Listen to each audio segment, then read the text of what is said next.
your techniques started changing. You had, and then you have a choice. You say, well, look here, I'll move away from just mere transfer of technology. I'll ask for certain design parameters, or I'll say, well, look here, why not we go in for co-production, joint production, joint ventures, FDI, and the entire gamut. You went still further and you said, well, look here, if I open up the defense sector, a large number of Indian private industries come in. So you have big conglomerates and you have the MSMEs, so you have very small players, you have very large players. They're all in the queue for major contracts. You said that, well, look here, if I'm going to give you a huge contract, then I must get something out of it. And this concept of offsets came into being. And offsets meant that foreign OEMs started looking at Indian offset partners. So there was a direct connection between large conglomerates, foreign-based, small Indian companies. So if you look at the scene, it is quite complex at present. Now, my expertise does not lie in the former list which I had said is matters of intellectual property, matters of R&D, matters of material production and generating skills. That is something which is for the individual entrepreneur and for the industrialist to decide. But there is a larger issue that I would like to touch on, which has a bearing ultimately on the efficacy and, I would say, the success of individual entrepreneurs. I recall that once around, I think it was 1991, I was invited to a function which was the 125th anniversary of the British Aeronautical Society. So I was just wondering, 125 years, I am talking 1991, so 1856. So I said, well, look here, I thought the planes started flying sometime in the beginning of this century, which was, the last 20th century. What is all this Aeronautical Society all about? But the fact remains is that, well, you did have hot air balloons and gas-filled balloons and people were up in the air, but they were doing a lot of work, scientific work, on heavier than air equipment, which will fly and people will sit in. And at that particular time, the center of gravity of science, technology was in Europe. So you had most of the old universities and scientists and all working there. And center had not shifted across the Atlantic to the United States. So there were a lot of people working here, and the Germans were in the forefront, and they took a view that, well, let's develop a lot of engines and thrust and see how things can go on. There were these two bicycle mechanics in the United States, and they had a different vision, and they said, well, we will look at lift and we'll look at control. So in fact, the IP they got was in control systems, how to control the pitch and the yaw and the roll. So that's the IP which they got.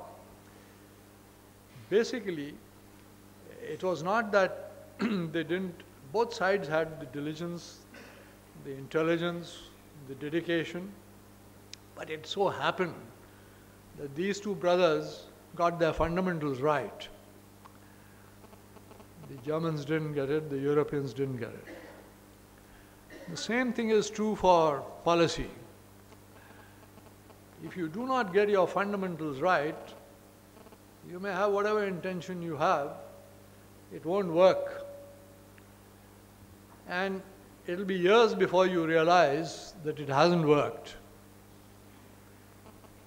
It is my contentions that we got our fundamentals wrong. And well, I'm the author of the DPP 2002, which is the first DPP. The second was 2003, I again wrote it. I got my fundamentals wrong. But I was only copying the procedure which was followed, the 1992 procedure, and before that, and before that. The point that I'm putting before you is that where did we go wrong? And if we do not get our fundamentals right, then I'm afraid, and as a policy measure, I am not at all making any comment on the individual technical competence of Indian scientists or entrepreneurs or on technicians or on workmen. They have their own expertise, they will do their job. But they have to work under a particular policy environment. And no matter how good a technician you are, if you don't get bank finance or if the taxation regime is all awry, you'll find you can't run your company and it becomes very difficult. So you have to live in this world. My comment is not on your competence, my comment is on our competence on giving you that particular environment. And if that environment is not correct, then I'm afraid you'll have to struggle a lot. And what we say is that strategic depth in Indian industry will not happen. The first proposition is that in defense, there is a very big difference between defense material and civil material. You are talking of high technology. You are talking of very high technologies. You are talking of a high cost, and therefore equipment has to be used. You know, we've got planes flying for 50 years. We've got ships which run for 60 years. So you've got equipment which you have to maintain, upgrade, look at it for 60 years, and you have to have an environment which allows you to have such equipment. Secondly, there's a big difference is that it must, you know, when a pilot sits in a plane, then it's the plane, it's the man-machine mix which is fighting. One civil equipment does not fight with another civil equipment, and you may be more efficient. Okay, if you don't build good roads in India, and some other country build good roads, yes, it will have an effect on the speed of movement of goods and maybe at some point on your GDP, but it doesn't matter. You'll ride on the road, you'll have bumps, but you'll reach somewhere. But it doesn't work in defense. You know, if the other guy you're fighting, you know, he has better equipment, he has better training, then you lose the battle. So that's the big difference. Second is that if you look at all platforms, you look at a tank, you look at a gun, I mean, you look at anything, nothing much has changed in the platform since the Second World War. Ships, submarines, all metal aircraft, tanks, nothing has changed.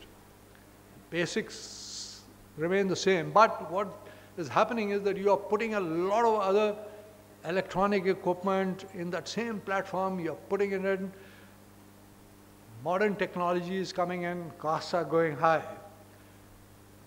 And unlike in the civil, the so-called Grotius law is not applying in defense. Costs are going up.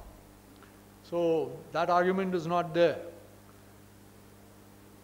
Basic question is that defense material is so different and the market is so different. There is only one buyer. So if you are not able to sell to that one buyer, okay, one can say, well, look here, I am going in for exports. But in the exports today, you will be entering late. So there are already people who've carved out a big pie there. And so I do not envisage that it is going to be very easy. And therefore, if you have a system where the material is different, the buyer is different, and the market is different, then the so-called invisible hand of Adam Smith is not going to help. The market will not take care of the problems in the defense sector. The complex picture which is there about the number of players, OEMs, public sector, private sector, joint ventures, offsets, demands of the Air Force, Navy, Army, and then you got the third element, you got the integrated defense staff, so they have their own QRs and SQRs and all that. And then you have the Department of Defense Production, and you have a Department of Defense, and then you have the Finance Ministry. All these things